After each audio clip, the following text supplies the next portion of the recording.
Kita beralih ke sorotan lain, saudara seorang pria di Jombang, Jawa Timur tewas diracun istrinya sendiri. Tak sampai di situ, jenazah korban bahkan disimpan di dalam kamar selama 40 hari hingga akhirnya sang istri menyerahkan diri ke polisi.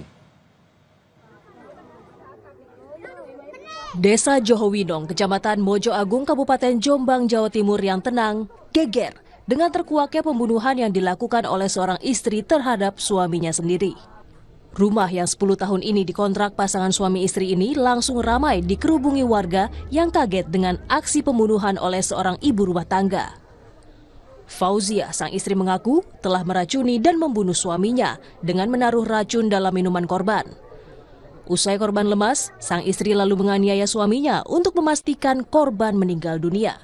40 hari setelah kejadian, sang istri menyerahkan diri ke polisi. Rumahnya memang kosong, udah lama kosong. Tapi ternyata setelah kita pastikan dari petugas polsek, ternyata betul di dalam ada jenazah. Kelaminnya insya Allah laki-laki dan sudah rusak. Kurang lebih sudah ada sebulan lebih, 40 hari lah.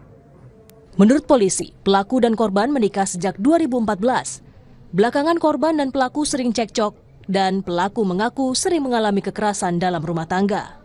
Sebelum melakukan pembunuhan, memang dari terlapor telah membeli racun tikus beserta dengan 7 potas.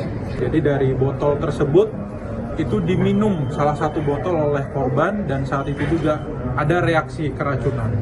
Setelah korban mengalami keracunan, terlapor menghubungi satu saksi untuk membantu memindahkan dari ruang dapur menuju ke kamar pertama. Untuk mempertanggungjawabkan perbuatannya, Fauzia harus mendekam di sel tahanan Polres Jombang dan terancam hukuman mati. Muhammad Syafiuddin, Kompas TV Jombang, Jawa Timur. Saudara, seorang siswa SMP diduga jadi korban perundungan rekan-rekannya di Kecamatan Ciparai, Kabupaten Bandung, Jawa Barat. Korban bahkan diceburkan ke dalam sumur hingga luka.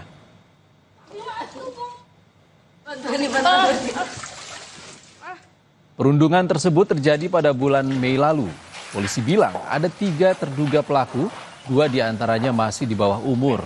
Ketiganya telah diperiksa petugas di Unit Perlindungan Perempuan dan Anak atau PPA Polresta Bandung untuk mencari tahu motif para pelaku melakukan perundungan. Untuk terduga pelaku sendiri ada 3 orang, yang mana 2 ini masih di bawah umur dan 1 dewasa. Hasil pemeriksaan apa katanya, Bang? Perundungan itu terjadi karena apa gitu motifnya? Untuk motif saat ini masih kita lakukan pendalaman. Untuk nanti lebih lengkapnya kami sampaikan ketika pada kesempatan selanjutnya. Informasi usai jeda di Kompas Siang, saudara, usai menetapkan 5 orang sebagai tersangka di Kabupaten Mandailing, Natal, Sumatera Utara, KPK tak menutup kemungkinan akan meminta keterangan Gubernur Bobi Nasution dalam kasus ini. Salah satu tersangka disebut sebagai orang dekat Bobi. Kebakaran hutan dan lahan di Kabupaten Kampar, Riau mulai dirasakan dampaknya. Warga mengeluhkan kabut asap di sekitar lokasi yang menyebabkan sesak dan mata perih.